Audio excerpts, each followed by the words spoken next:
Muy buenas tardes, un gusto saludarles a esta hora en Argumentos. Como siempre, es un placer acompañarles, Oriemi González, y desde ya les anunciamos nuestras redes sociales donde pueden interactuar con nosotros acerca del tema y también con nuestras invitadas para esta jornada, @argumentosgb y mi cuenta @soriemi.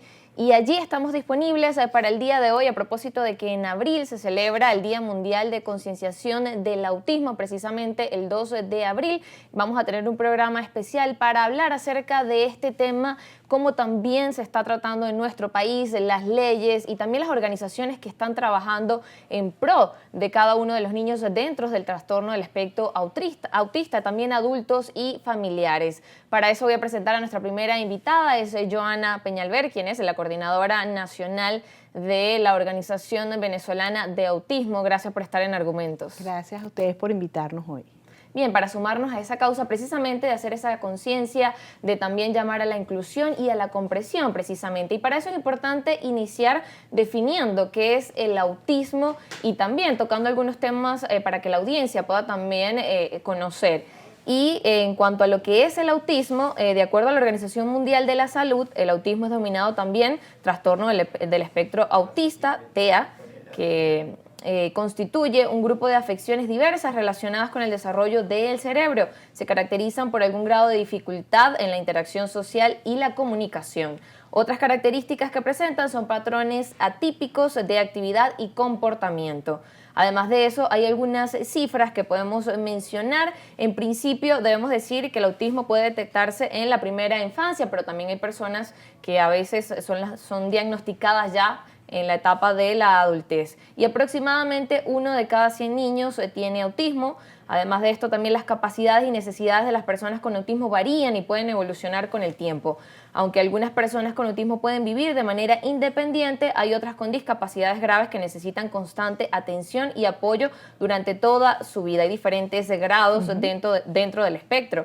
Las intervenciones psicosociales basadas en evidencias pueden mejorar las actitudes sociales y para la comunicación y tener un impacto positivo en el bienestar y la calidad de vida tanto de las personas con autismo como de sus cuidadoras. La atención a las personas con autismo debe ir acompañada de medidas en el ámbito comunitario y social para lograr mayor accesibilidad, inclusividad y apoyo. Parte de la introducción para hablar acerca del autismo y consultarle también a usted, que es parte de esta Organización Venezolana del Autismo, cómo está esa atención a cada una de las personas que están diagnosticadas en nuestro país y que están dentro del espectro autista.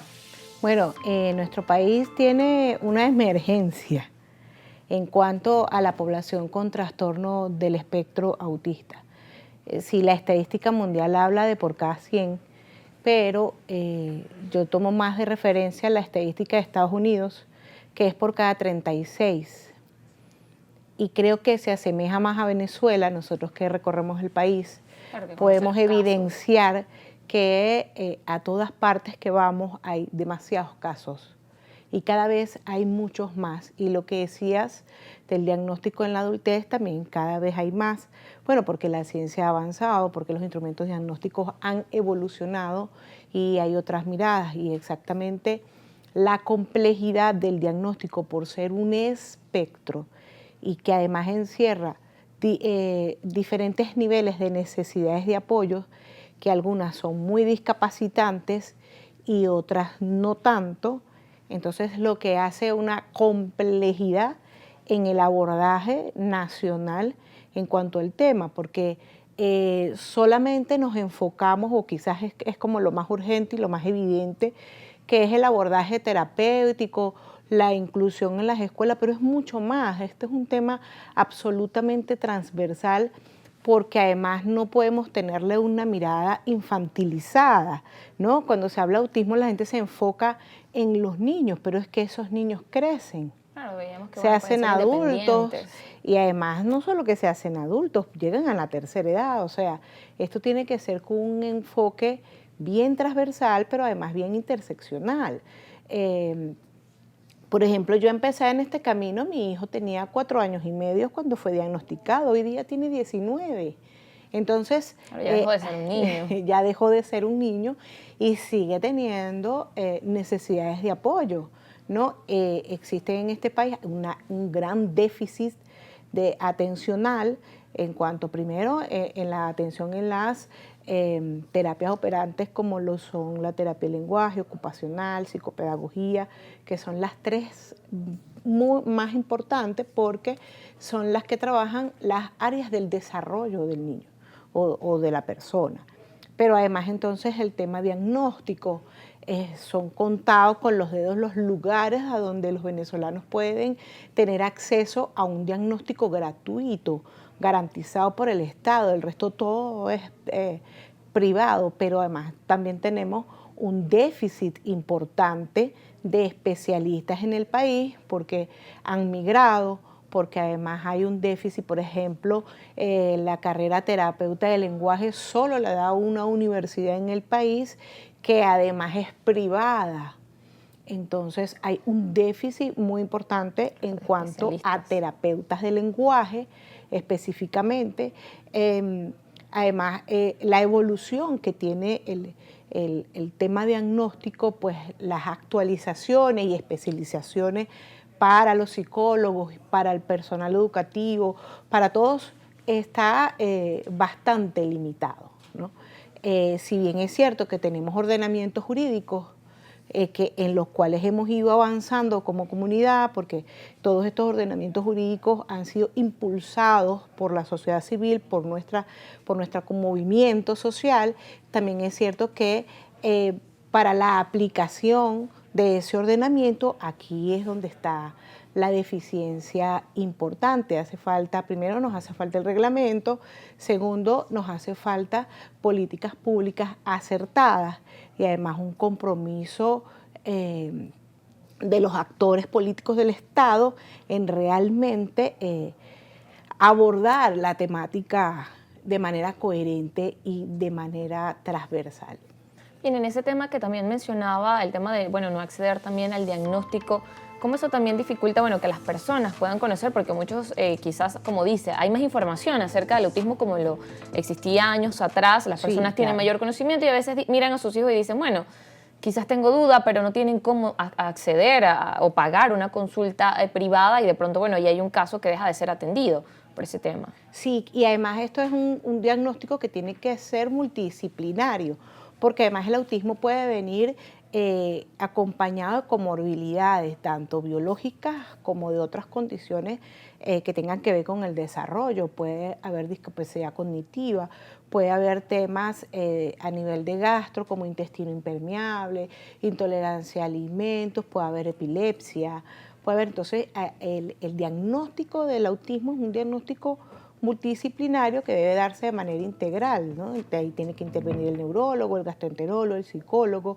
los terapeutas del lenguaje, ocupacional, psicopedagogos. Entonces, es una condición bastante compleja, claro que sí, porque incluso, podemos observar síndrome de Down con autismo, discapacidad auditiva con autismo, visual, cognitiva, o sea, una cantidad de cosas que se pueden presentar, esquizofrenia con autismo, o sea, por eso es que es un espectro y es complejo. Y cuando nos decían que por qué una ley para los autistas y no una ley, no, es que realmente es una condición tan compleja que presenta realidades distintas que sí es necesario una normativa, porque, por ejemplo, nosotros en nuestro actuar en nuestra organización, una de las cosas que hacemos es levantar números para saber cuáles son las necesidades de la comunidad y tener un poco una caracterización de la misma, ¿no?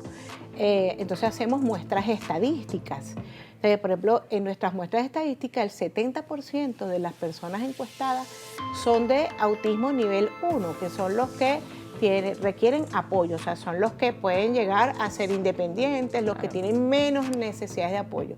¿Y a dónde van esa población? Va a la educación regular, va a las universidades, pero ¿qué sucede? Que mientras el Ministerio de Educación siga teniendo un enfoque de educación especial y no integra o no hace un equipo donde se integre el enfoque de la educación especial con el enfoque de la educación regular, no vamos a avanzar. Entonces tenemos este enfrentamiento familia-maestros, los maestros con la resistencia y la excusa de tener las herramientas. De que no tienen herramientas, pero es que eso ya es una excusa que ni siquiera es aceptable, y te lo voy a decir por qué. Porque fíjate, un médico se gradúa de médico una sola vez. Está en su deber actualizarse. Cuando vino el COVID, los médicos no nos dijeron no los podemos atender porque en la universidad no nos dieron el COVID. Ellos tuvieron que montarse encima de eso y vencer el COVID y atender a la población. Es lo mismo, tú como periodista también tienes que estar en constante actualización porque la comunicación evoluciona. Y eso tiene que ver, esto tiene que ver más con una cuestión actitudinal, de resistencia. Y si seguimos con la incidencia, la prevalencia mundial, como va avanzando cada vez más, que es preocupante, cada vez hay más alumnos neurodivergentes en las aulas regulares. Bien, nos corresponde ir a la pausa y justamente para hablar acerca de eso, de si realmente los casos han aumentado con el pasar de los años o realmente es el acceso al diagnóstico y la información, y también para profundizar en eso que mencionaba en cuanto a la falta de normativas y el tema de las leyes, pero lo conversamos luego de la pausa, ya venimos.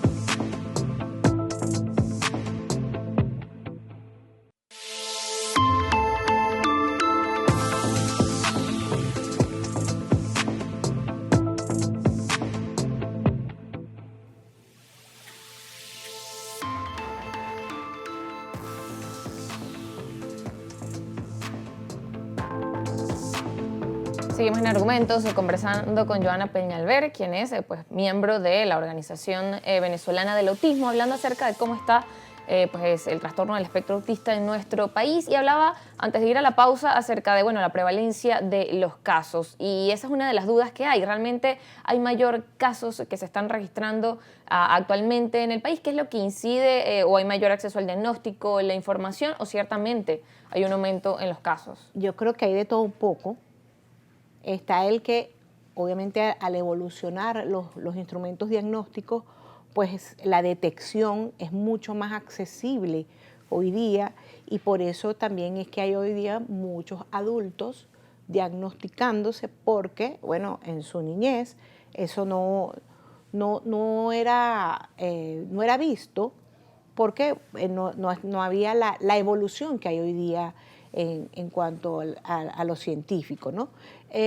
Pero también creo que hay una intervención allí de la epigenética, del tema de la contaminación, hay de todo un poco, y por eso es que, factores que es la complejidad del asunto, que hay que ponerse, o sea, hay que asumirlo, ¿no?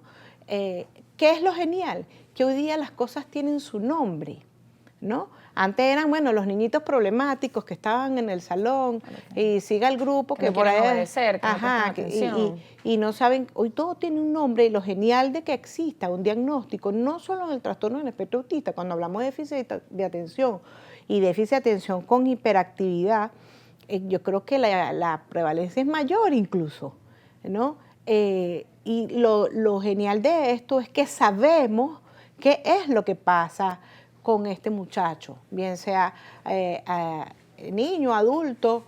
Nosotras las madres nos hemos venido también descubriendo dentro de la neurodivergencia, y es cuando justamente conversábamos ahorita en la pausa, es que incluso a través de nuestros hijos hemos venido descubriéndonos en las familias, ¿no? Entonces, yo por ejemplo soy una adulta con TDAH, o sea, definitivamente, y voy comprendiendo, con razón a mí me costó esto, o hice aquello, y entonces eso te permite, pues entonces buscar herramientas entonces te estás comprendiendo más. Y allí tiene que haber apertura. Tiene que haber apertura a eso, tenemos que entender de una vez por todas de que esto está aquí, la población es así. Creo que la normalidad nunca existió, todo el mundo es neurodivergente en gran medida, porque cuando nos ponemos a conversar entre adultos, sí, a mí se me dificulta esto, el otro tiene. La normalidad no existe, y es lo que hay que asumir, que hay estar abiertos a esa diversidad alta resistencia, hay una alta resistencia hacia esta realidad, y necesitamos de mucho compromiso, sobre todo de quienes garantizan los derechos de esta población. O sea, tiene que haber un compromiso y una voluntad política en el país para la aplicación y garantía de los derechos de las personas, no solo con trastorno del espectro autista, con la discapacidad en general. Entonces, una de nuestras misiones, que siempre digo, es que tenemos que deconstruir y deconstruir la concepción que se tiene ante el que funciona distinto. O sea, generacionalmente el que funciona distinto es visto como una carga, como un problema, como una tragedia, como una vergüenza. Y entonces, claro, los padres se hacen expectativas, y cuando esas expectativas de tuyas como padres que empiezas a construir en tu mente la vida de tu hijo, y cuando ves que ese sueño quizás no se va a cumplir, entonces te conviertes en barrera para tu hijo. Porque la primera barrera que un muchacho de esto tiene que derribar es al papá y a la mamá, porque cuando yo, papá y mamá, estoy en negación, pues obviamente me convierto en barrera para mi hijo.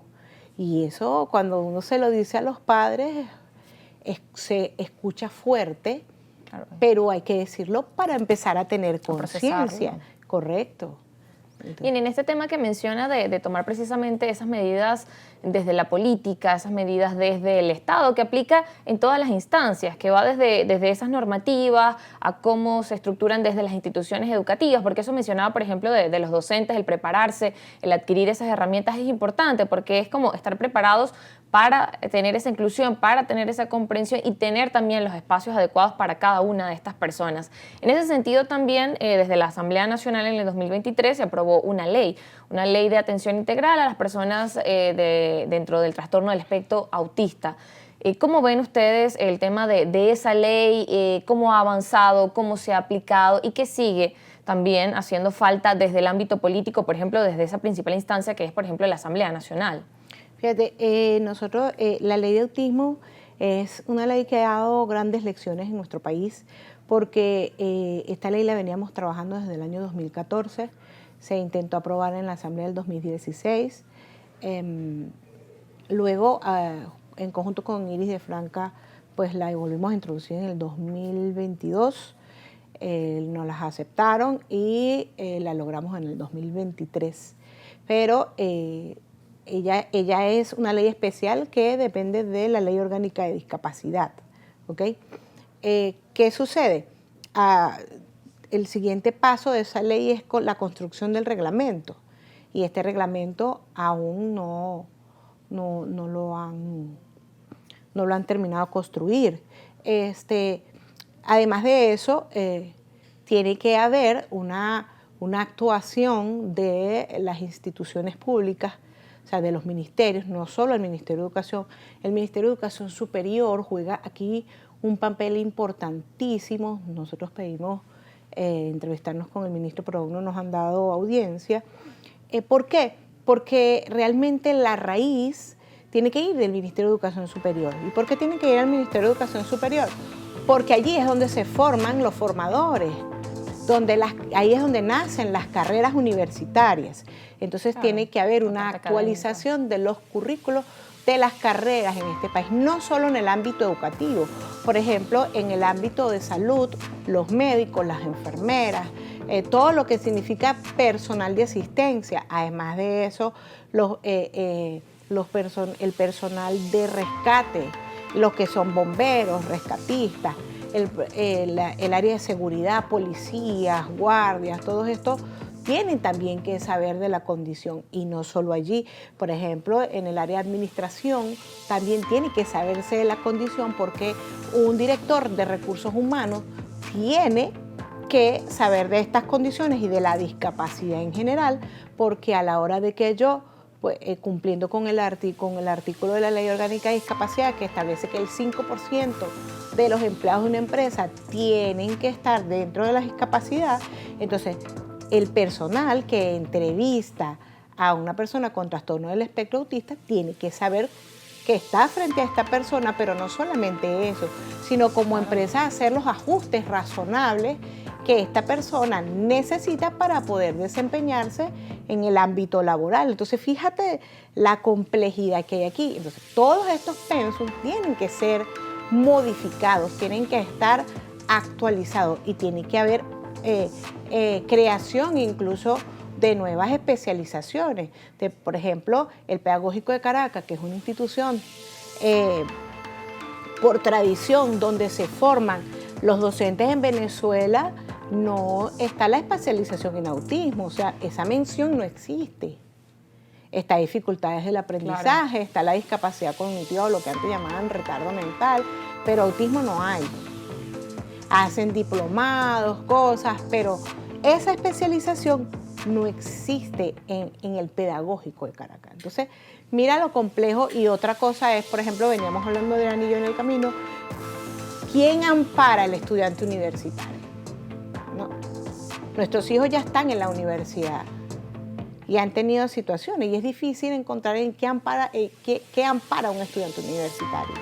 Y un estudiante universitario con discapacidad, porque cuando están en edad escolar, pues bueno, tenemos las instancias del Ministerio de Educación, que en este caso son los Centros para la Calidad Educativa, que era lo que antes llamaban distrito escolar, zona educativa.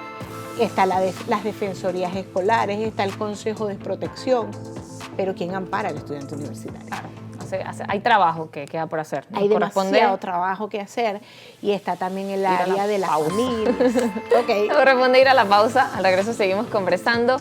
Realmente hay mucho trabajo por hacer y también mucho por conversar acerca de cómo trabajar con todos los que están dentro del trastorno del espectro autista. Como usted decía, no solo los niños, sino esos niños que van creciendo y ahora pues necesitan condiciones en cada uno de los ámbitos donde están. Vamos a la pausa.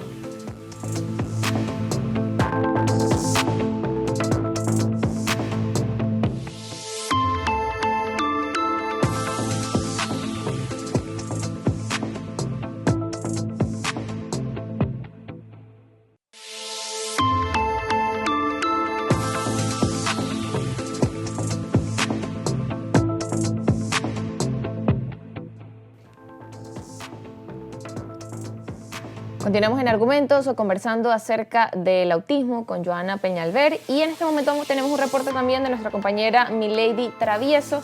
Ella conversó con Iris de Franca, quien es la presidenta de la organización Más Iguales, hablando precisamente de cómo debe ser la atención hacia las personas con autismo. Veamos, adelante Milady.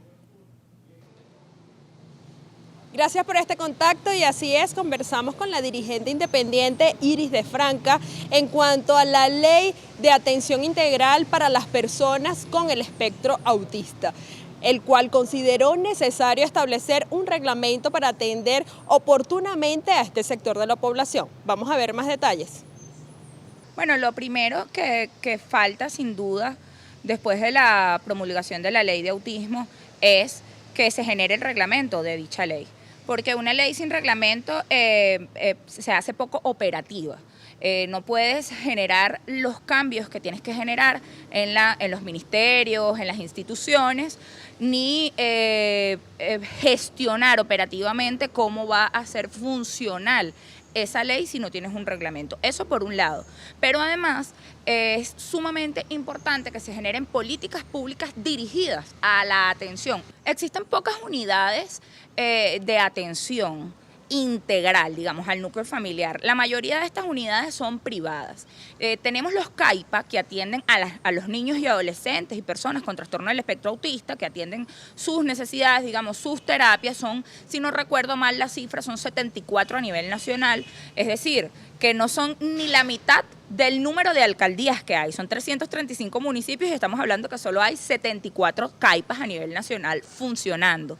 Yo creo que concentrarse en generar más profesionales en el área, especialistas, y generar más centros de atención, pero además generar centros de atención que no se queden solamente en los niños, niñas, adolescentes y personas con trastorno del espectro autista, sino que amplíe su margen de acción al núcleo familiar o por lo menos a su cuidador más inmediato. Una persona con trastorno del espectro autista en un nivel moderado, por ejemplo, o en un nivel leve, puede ser perfectamente funcional, autónomo, trabajar, estudiar y de esa forma ser productivo para la nación. Pero además ese cuidador, esa cuidadora que está a cargo de esa persona con trastorno del espectro autista, mientras menor carga de cuidado tenga, porque la persona con trastorno del espectro autista es más independiente, pues ella o él en su medida también serán más productivos. Entonces nosotros podemos ver esto desde muchísimos ángulos, desde lo social, desde lo legal, desde los derechos humanos, pero también podemos verlo desde el punto de vista económico y cómo otros países, por ejemplo España, han desarrollado políticas públicas dirigidas a generar personas autónomas e independientes, personas con autismo que sean autónomas e independientes, y esas personas, pues en retribución, por supuesto, se han vuelto productivas para el país y esto ha impactado de forma positiva en la economía de la nación. La dirigente Iris de Franca también precisó que es importante establecer políticas públicas para atender de forma integral al núcleo familiar. Con este aporte informativo regresamos nuevamente al contacto al estudio. Gracias por esa información, Milady, por ese reporte con Iris de Franca y parte de la información que también ampliaba nuestra invitada acerca de todas esas medidas que hace falta para tener esa atención y que también tiene que ver con el ámbito político. Precisamente también es parte del movimiento Mujeres en Política y desde allí también, desde las regiones, se promueven este trabajo y, como dice, bueno, conoce desde no solo en Caracas, sino en distintas regiones, cómo realmente se avanza y que me mencionaba también que hay leyes que también vienen trabajando desde las regiones. Sí, porque Venezuela es un país federado, ¿no? Y hay una cosa que tenemos que entender las organizaciones, y es que el activismo social es también un activismo político. O sea, la política tiene muchos aristas y los actores políticos aquí son importantes. El hacer activismo social es un tipo de política. Está la política partidista, que es donde están las personas que elegimos por el voto de elección popular, y están quienes hacemos acciones sociales, que también eso es política. ¿Cuál es nuestro éxito? La congruencia o la cohesión que hemos logrado hacer nosotros como activistas sociales y el activista político partidista. Entonces nos aliamos con diputados, nos aliamos con concejales y hemos podido lograr más ordenamientos jurídicos porque Venezuela es un país federado. Entonces, genial, y nosotros tenemos una agenda legislativa dentro de la organización, una meta, y la meta es que todos los estados del país tengan una ley regional, pero también que todos sus municipios tengan sus ordenanzas municipales.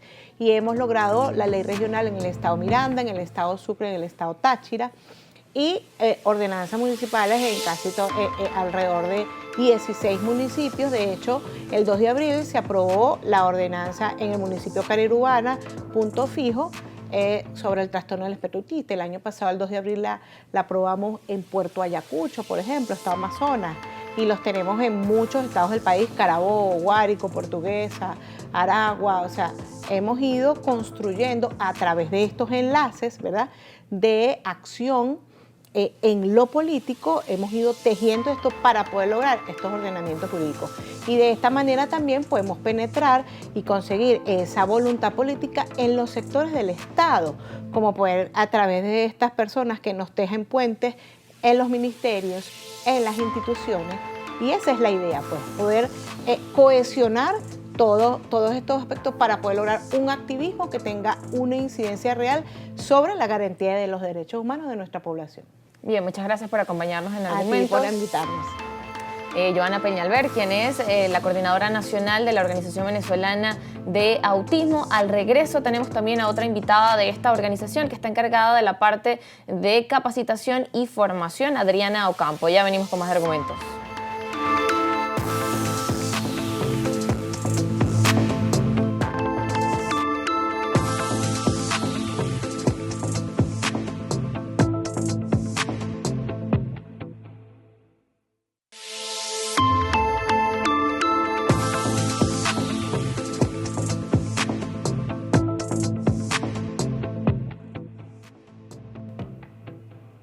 Continuamos en Argumentos conversando acerca del trastorno del espectro autista y nos acompaña una segunda invitada ya para esta jornada. Está con nosotros Adriana Ocampo, quien es también coordinadora de la parte de capacitación y formación de la Organización Venezolana de Autismo, también es psicopedagoga y especialista en el neurodesarrollo. Gracias también por acompañarnos en esta oportunidad en Argumentos. Muchas gracias por la invitación. Bien, y justamente, bueno, hablábamos en un aspecto general cómo está el tema de la atención en Venezuela, pero también es hablar cómo se enfrentan las familias, los cuidadores a los niños y también a los adultos, como mencionábamos, que bueno, esos niños van creciendo y que también hay que hacer ese análisis de cómo años atrás, quizás en el 1900, ahora, a la actualidad, al 2025, ha cambiado el tema incluso científico, de conciencia, de información, y que hoy en día entendemos que hay que realmente es adaptar la dinámica que tenemos en el mundo a estas condiciones atípicas. Y realmente, ¿cómo ve que es importante avanzar en eso y los aspectos que es importante que cada persona considere? Fíjate, es bien complejo como estaba explicando Joana en la primera parte.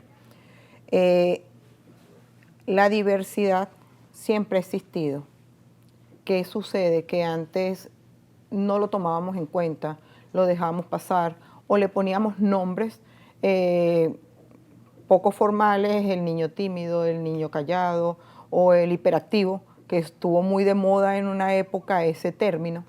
Nuestros chicos hoy en día son totalmente diferentes. De hecho, hasta desde que nacen. Antes nacíamos con los ojos cerrados, ahorita hasta casi que se sientan. Entonces, eso hay que tomarlo en cuenta. Y como docentes, creo que es donde hay que hacer más eco en todos los ámbitos. Por ejemplo, en educación inicial, el maestro de educación especial debe tener una formación, porque ahí es donde llegan por primera vez.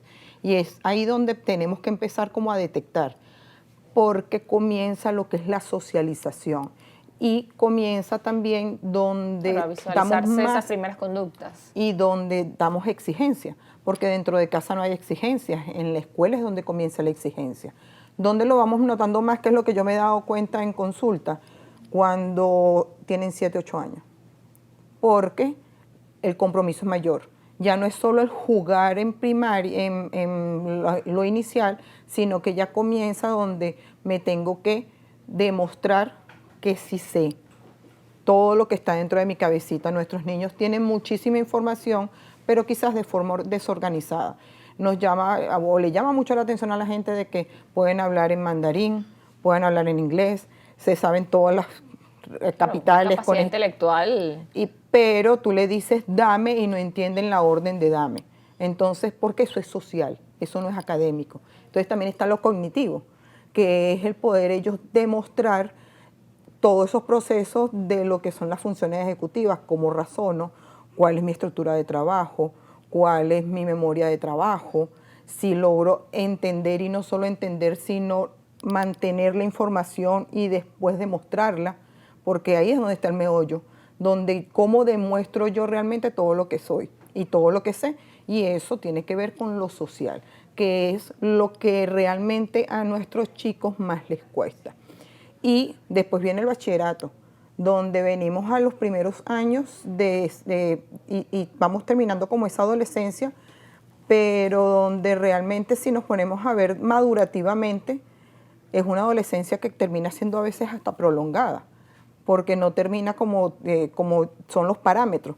Nuestros niños entonces tienen muchísima mayor dificultad para comunicarse, para socializar. Les cuesta mucho más el poder entender la dinámica, no solo del bachillerato, sino la dinámica social, la dinámica de nuestros chicos, que no es la misma dinámica de nuestra época, por ejemplo, en mi caso. Pero todo ha cambiado. Todo ha cambiado. Y eso tenemos que entender también como docentes. A mí me parece mucho que nuestros docentes se han mantenido en el tiempo, quizás como decía Joana, no nos vamos actualizando, que es algo sumamente importante. Entonces nos quedamos en que yo doy lo que puedo y realmente no es dar lo que puedo, es dar lo que tengo que dar, porque un médico no te puede decir yo di lo que pude, sino que yo di lo que realmente Por es mi otro lado, trabajo. también creo que hay una realidad. Hace poco tuve la oportunidad de participar con una profesora en el Colegio El Alba y tienen niños allí que están dentro del espectro. Y ella me mencionaba que, bueno, hacen un esfuerzo por trabajar con los niños, pero a veces también pasa que ella decía, bueno, aquí no tenemos las condiciones, quizás no tenemos las herramientas, incluso hasta tecnológicas o que deberíamos tener dentro de la institución. Y ella me decía, por otro lado, a veces siente que dejan los niños allí y es como, bueno, el profesor que se encargue. Y ella dice, es un trabajo que se hace muy arduo, realmente trabajar con niños dentro del espectro. Y ella decía, uno siente que no tienes como ese acompañamiento. Por otro lado, también es otra realidad que enfrentan los docentes. Es que tiene que haber una triada, tiene que haber trabajo en casa, que es muchísimo más importante el trabajo en casa. Por eso es sumamente importante que ellos trabajen lo que es la aceptación, lo que es el duelo, que tiene 5 etapas por las que tenemos que recorrer para poder llegar a la aceptación y poder obtener un aprendizaje. Está el tener aliados que son los terapeutas y tener los docentes aliados. Entonces, todo tiene aristas, por lo menos en la familia. Entonces, ponte que mamá se pone, pero papá no, o las familias no aceptan.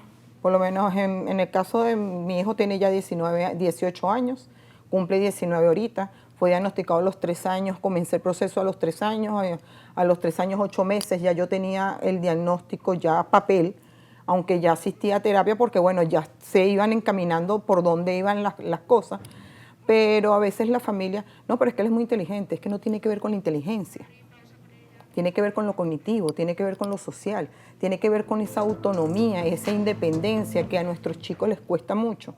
Entonces, es lidiar familia y el entorno familiar, es docente y a veces hasta la parte administrativa, directivos del colegio que también hacen su peso y un peso bastante fuerte. Y cuando hablamos de los terapeutas, de estas terapias operantes, que son quizás las más importantes, que es lenguaje ocupacional y psicopedagogía, nos enfrascamos, por lo menos en lenguaje, es que el niño habla. Ok, el niño habla, pero ¿cómo socializa? Espera para poder hablar.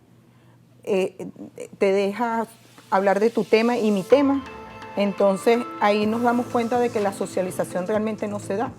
Entonces está la de lenguaje, está la de ocupacional, que no es solo motricidad fina y motricidad gruesa, sino que también tenemos que hablar de lo que es todo lo sensorial, habilidades de la vida diaria. Son muchas cosas que tiene que ver, por eso es que hablamos de especialistas en neurodesarrollo o especialistas en autismo, y por eso es que el diagnóstico es tan complejo, porque no es solo enseñar a que tenga una buena pronunciación, sino cómo trabaja ese lenguaje que es comunicación.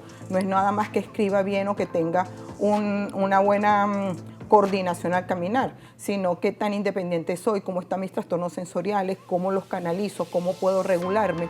Y cuando hablamos de psicopedagogía, entonces no solo hablamos de que sepan leer, escribir o sumar, sino que entonces sé tener ese razonamiento lógico, cómo lo manejo, cómo hago esas funciones, cómo manejo todos esos 10 ítems que tienen las funciones ejecutivas que son tan importantes para poder funcionar. Entonces no es solo hablar de las terapias, sino todo lo que abarca realmente y en lo que te tienes que especializar para poder trabajar. Por ejemplo, yo siempre cuando, más que todo en lenguaje, no es que habla y nunca fue lenguaje, pero no espera para que tú puedas hablar. Claro, cada caso al final es distinto. Es totalmente distinto, porque también las personalidades lo rigen. Andrés y Samuel. Así como ninguna persona se parece a otra, en ellos es peor. Es el mismo caso. Claro, Es el eso mismo también, caso. como lo decía también nuestra invitada anterior, Joana Peñalver, cada caso se lo hace más complejo Lo hace trabajarlo más desde complejo. todas las instancias. Porque también la parte emocional también tiene mucho que ver en esto y también tiene que ver cómo te rige tu personalidad. Porque obviamente hablamos de que el autismo que es retraído, que es callado, pero no todos son así. Porque están los que siempre quieren estar hablando y no dejan hablar a los demás. Claro, entonces hay diferentes elementos que eso hay que entender, sentarse. Hay características que es lo que da realmente el diagnóstico. Nos corresponde ir a la pausa, al regreso seguimos conversando y venimos con más de argumentos.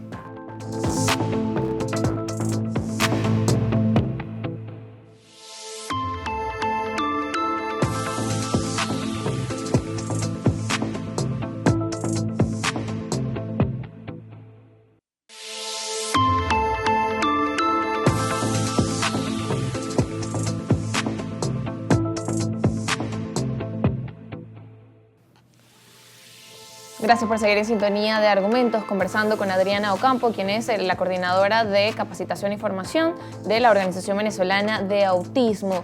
Y ya en esta última parte del programa me gustaría conocer sus recomendaciones y, como decía, tiene que ver con una tríada con el que todos debemos trabajar en este tema de la inclusión y sobre todo de la comprensión que requiere de esa formación, de ese preocuparse y de entender que es una responsabilidad de todos como ciudadanos, de entender cómo funcionan a nivel de social, donde usted decía, el tema de emociones, cognitivo, hay muchos elementos que entran y que cada caso es distinto. Ningún caso de ningún niño dentro del trastorno del espectro autista se parece al otro y por eso lo hace más complejo, pero hay que entenderlo y hay que comprenderlo y que también hay diferentes grados. Esas recomendaciones que pudiera darle a las personas para trabajar en ello. Fíjate, dijiste una palabra clave cuando comenzaste a hablar ahorita. Hablaste de que cuando nos formamos logramos comprender. Si no nos formamos no entendemos realmente qué pasa con nuestros chicos. Si yo tengo un niño con TDAH y no sé lo que es la condición y cuáles son las características diagnósticas, no voy a entender el por qué él necesita, juro, pararse de esa silla en menos de 5 minutos. Entonces, con nuestros chicos con la condición de autismo igual. Entonces, hablando de la triada, como decías tú, si padres no se forman, no pueden entender de qué trata el autismo. Si los docentes no se forman, no pueden entender y no van a tener herramientas o estrategias para poder aplicarlas dentro del aula. Igualmente, los especialistas, si no nos especializamos, valga la redundancia, tampoco podemos ampliar nuestro horizonte. Hoy casualmente hablaba con una de las profesoras de la universidad donde estudia mi hijo y ella me dice que lo que sucede es que la mayoría son profesionales, no son docentes. Entonces vamos como universidad a facilitarle a estos profesionales entonces un componente docente, donde ellos puedan tener la capacidad de poder entender la dinámica escolar. Y escolar te hablo desde inicial hasta universitario, porque todo eso es escolarización y por eso es que es tan importante formarse desde todo ámbito. El especialista tiene que formarse, el padre sobre todo tiene que formarse, pero para formarse necesita aceptar, porque es donde más nos cuesta. Y el docente tiene que aceptar que este año le tocó un chico con autismo. Y si nos ponemos a ver, a lo mejor no es uno, sino que son 2 y 3 donde el papá guardó el diagnóstico o donde ni siquiera tiene diagnóstico. Entonces tenemos esta variable también.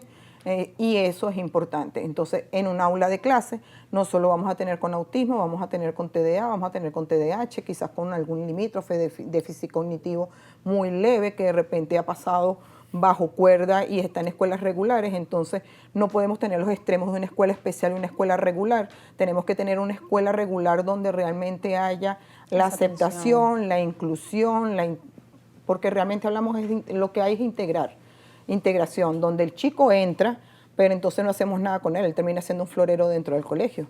Entonces no estamos realmente, sino frustrando a nosotros como docentes, frustrando a los padres y frustrando a este chico. Entonces realmente el trabajo es formación. Yo siempre, Joana habla mucho de políticas y políticas públicas y eso tiene razón, pero yo me voy más hacia mi parte que es formar. Sí, porque cuando estamos formados nos damos cuenta de cuáles son realmente las carencias y qué es lo que realmente se necesita. En ese sentido también brevemente me gustaría que pudiera dejar allí también recomendaciones de cómo las personas pueden identificar, porque si bien este programa está en vivo, también queda en el canal de YouTube y cualquier persona que lo vea, que diga, tiene algún niño, un sobrino, un nieto, un hijo, un familiar, quizás también esas señales que debemos observar y decir, necesitamos acudir a un especialista. Bueno, las señales en realidad son muy amplias, como para ponerte a decir, tendríamos que hacer un trabajo. Lo que sí les recomiendo es quizás vete al internet y busca características diagnósticas para autismo o características diagnósticas para TDAH o TDA. Y ahí te va a salir un listado y por lo menos el docente que trabaja con esto, al ver el listado, te voy a asegurar que va viendo a Juan, va viendo a Pedro, va viendo a María, va a ir viendo a los alumnos que va teniendo cuando vaya leyendo estas características. De hecho, cuando yo voy a colegios a hacer visitas, lo primero que les llevo son esas características. Yo les digo, vamos a ir leyendo estas características. Entonces van a ir entendiendo el por qué ellos cuando tú dices, vamos todos para el recreo, él se queda sentado. Porque él necesita, tú vas para el recreo. necesita esa puntualización. Entonces, a medida que le voy leyendo las características, yo, ya entiendo por qué hace, ya entiendo. Y a veces nada más necesito leer eso y ya es suficiente. Entonces, el docente que de repente quiera saber y poder decirle al papá, te recomiendo que vayas a un psicólogo clínico, porque él es el que tiene las herramientas para poder diagnosticar.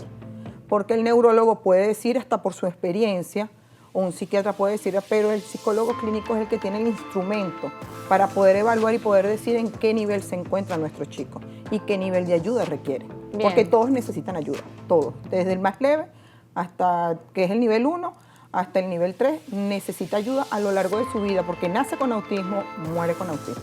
Eso es importante aclararlo y que la gente tome eso en consideración y, como usted decía, avanzar en el tema de formación que nos lleva a la comprensión, que es lo principal. Nos corresponde despedirla, se nos acaba el tiempo. Gracias por la invitación. Gracias por estar con nosotros, Adriana Ocampo, quien es psicopedagoga, especialista en neurodesarrollo y también forma parte de la Organización Venezolana de Autismo. Ustedes, gracias por estar en sintonía de nuestro espacio, que si bien se transmite a las 5 y a las 11 de la noche en nuestro canal de Globovisión, también subimos cada uno de estos programas a nuestro canal de YouTube, Argumentos. Con esto nos despedimos, gracias por su sintonía.